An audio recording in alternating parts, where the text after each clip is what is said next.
بسم اللہ الرحمن الرحیم بسم اللہ الرحمن الرحیم الحمد للہ رب العالمین والعاقبۃ للمتقین والصلاة والسلام علی اشرف الخلق والمرسلین اما بعد۔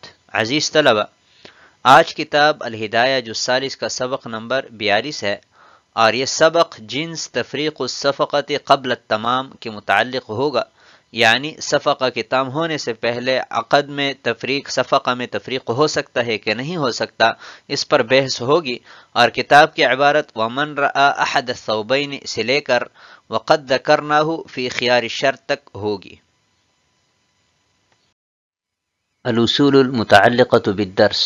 اصل نمبر 1، الوکیل بالشیء وکیل باتمامہ، کہ اگر کسی کو کسی چیز کا وکیل بنایا گیا ہے تو یہ اس کے اتمام کا وکیل ہے، یعنی اس چیز کو پایۂ تکمیل تک پہنچائے گا۔ الوکیل بالشیء وکیل بحقوقہ، کسی چیز کا وکیل بنایا گیا تو یہ اس کے حقوق کا بھی وکیل ہے۔ الرسول لیس الیہ الا تبلیغ الرسالہ، کہ قاصد اور رسول اس کا وظیفہ محض پیغام کا پہنچانا ہے، اس کے علاوہ اور کوئی ذمہ داری اس کی نہیں ہوتی۔ اصل نمبر 4، القبض نوعان، ناقص وهو ما قارنه الخيار، والتام وهو ما لم يقارنه الخيار۔ قبض کی دو قسمیں ہیں، ایک ناقص، اور ناقص وہ قبض ہے کہ جس کے ساتھ خیار مقارن ہو، اور تام وہ کہ جس کے ہوتے ہوئے خیار نہ ہو، یعنی اس کے ساتھ خیار مقارن نہ ہو۔ قبض تام کی وجہ سے خیار ساقط ہو جاتا ہے، جبکہ ناقص کی وجہ سے خیار ساقط نہیں ہوتا۔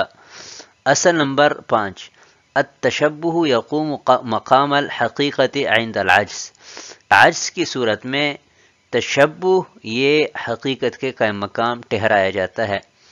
اور اصل نمبر 6، الوصف قد یکون مقام الرؤیت کما فی السلم، کہ وصف بیان کرنا یہ بسا اوقات رؤیت کے قائم مقام رکھا جاتا ہے، جیسا کہ سلم، کہ سلم میں مبیع جو ہے وہ معدوم ہے، لیکن اس مبیع معدوم کے اوصاف بیان کیے جاتے ہیں کہ اوصاف ایسے ہیں، اوصاف کا بیان کرنا ایسے ہیں گویا کہ اس کو دیکھ لیا ہے، اس لیے بے سلم میں خیار رؤیت نہیں ہے۔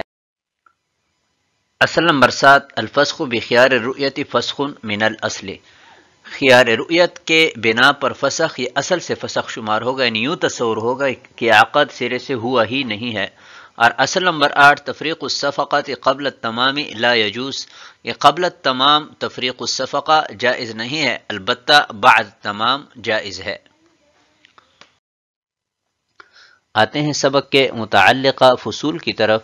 تفریق الصفقات قبل القبول، قبل القبول یعنی قبول کرنے سے پہلے صفقہ میں تفریق کا کیا حکم ہے؟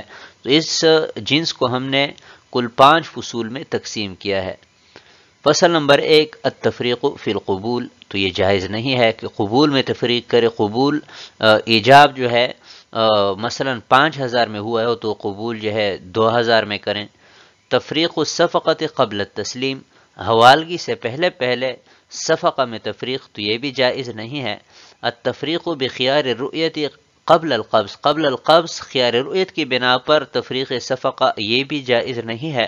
اور تفریق الصفقۃ بخیار الشرط، بخیار شرط کو استعمال کرتے ہوئے صفقہ میں تفریق کرنا یہ بھی جائز نہیں ہے۔ اور التفریق بخیار العیب، کہ تفریق الصفقہ خیار عیب کی بنا پر، تو یجوز ویأخذہ بحصتہ من الثمن، یہ جائز ہے، اور مبیع کو اس کے ثمن کے عوض یعنی جتنی قیمت بنتی ہے اس آدھے مبیع کی تو اتنی قیمت ادا کر لے گا اور مبیع کو لے لے گا، اور یہ تفریق جائز ہے۔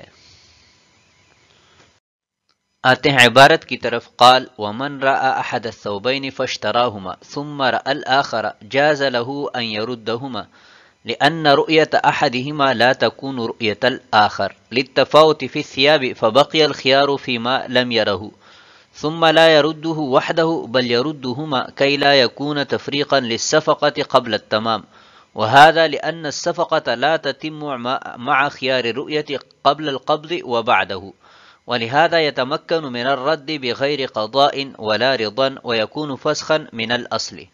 اور جس شخص نے 2 کپڑوں میں سے ایک کپڑے کو دیکھا اور پھر دونوں کو خریدا، پھر دوسرے کپڑے کو دیکھا تو اس کے لیے واپس کرنے کا خیار ہوگا، اس لیے کہ ایک کپڑے کو دیکھنے سے دوسرے کپڑے کی رؤیت لازم نہیں آتی کپڑوں میں تفاوت کی وجہ سے، لہٰذا جس کپڑے کو نہیں دیکھا اس میں خیار باقی رہے گا، اور پھر ایک کپڑے کو اکیلے واپس نہیں کرے گا بلکہ دونوں کو واپس کرے گا تاکہ قبل تمام صفقہ میں تفریق لازم نہ آئے، اور یہ اس لیے کہ صفقہ تام نہیں ہوتا خیار رؤیت کے ہوتے ہوئے، چاہے قبل القبض ہو اور چاہے بعد القبض ہو، اور یہی وجہ ہے کہ مشتری بغیر قضاء قاضی اور رضا بائع کے واپس کر سکتا ہے، اور یہ اصل سے فسخ شمار ہوگا۔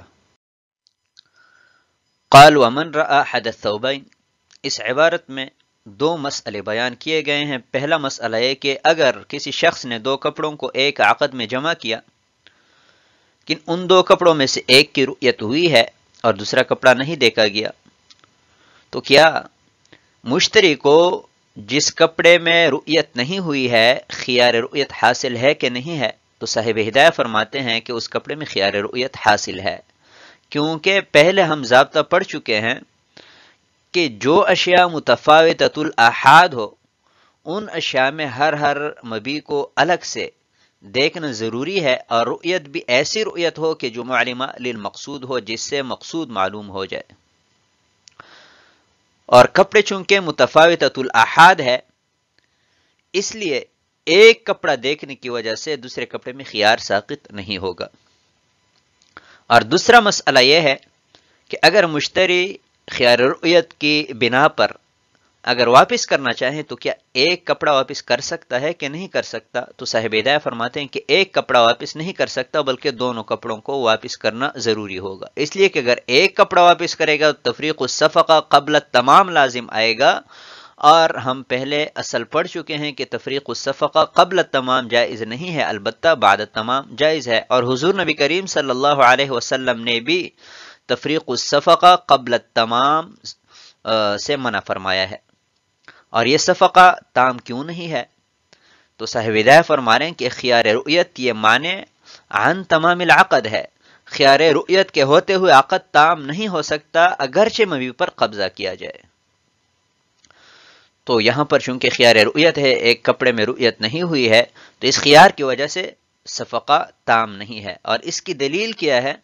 تو صاحب ہدایہ فرماتے ہیں کہ صفقہ تمام نہ ہونے کی دلیل یہ ہے کہ مشتری بلا بائع کی رضامندی کے واپس کر سکتا ہے اور بلا قضاء قاضی کے واپس کر سکتا ہے۔ اگر یہ صفقہ تام ہوتا تو اس میں بائع کا حق بھی ہوتا اور مشتری مستبد بالفسخ نہ ہوتا، یعنی بائع کے رضامندی کے بغیر فسخ نہ کر سکتا، اور اس میں چونکہ دوسرے کے حق کا ابطال ہے لہذا بلا قضاء قاضی بھی اگر صفقہ تمام ہوتا تو قاضی کے قضا کے بغیر واپس کرنا مشتری کا حق نہ ہوتا۔ اور ایک بات یہ بیان فرمائی گئی ہے کہ خیار رؤیت کے بنا پر جو عقد فسخ کیا جائے تو وہ اصل سے فسخ شمار ہوگا، یعنی یوں تصور ہوگا کہ یہ سرے سے عقد ہوا ہی نہیں ہے۔ کیوں کہ خیار رؤیت یعنی جس کپڑے میں رؤیت نہیں ہوئی ہے تو اس پر مشتری کی رضامندی تام نہیں ہے، اور بے تو کہتے ہی اسے کہ مبادلۃ المال بالمال بالتراضی کے باہمی رضامندی ہو، تو یہاں پر جب باہمی رضامندی نہیں ہے تو اس بے کو ہم بے شرعی کہہ ہی نہیں سکتے، تو ایسے گویا کہ سرے سے عقد ہوا ہی نہیں ہے۔ آتے ہیں اگلی عبارت کی طرف۔ قال ومن مات وله خيار الرؤية بطل خياره لأنه لا يجري فيه الإرث عندنا وقد ذكرناه في خيار الشرط۔ اور اگر وہ شخص فوت ہو جسے خیار رؤیت کا حق ہے تو اس کا خیار باطل ہو جائے گا، اس لیے کہ خیار رؤیت میں ہمارے ہاں وراثت جاری نہیں ہوتی، جیسا کہ ہم خیار شرط میں ذکر کر چکے ہیں۔ اس میں یہ مسئلہ بیان کیا گیا ہے کہ اگر من لہ الخیار فوت ہو جائے تو کیا یہ خیار وراثت میں منتقل ہوگا کہ نہیں ہوگا؟ تو خیار شرط میں جو اختلاف تھا کہ احناف کے ہاں تو خیار رؤیت منتقل نہیں ہوگا، جبکہ امام شافعی رحمۃ اللہ علیہ کے ہاں یہ خیار منتقل ہو جائے گا۔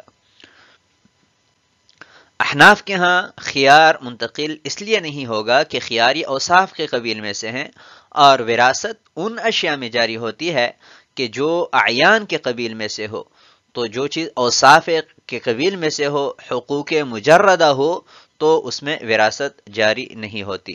تو آج کے سبق کو ہم اسی پر ختم کرتے ہیں۔ والسلام علیکم ورحمۃ اللہ وبرکاتہ۔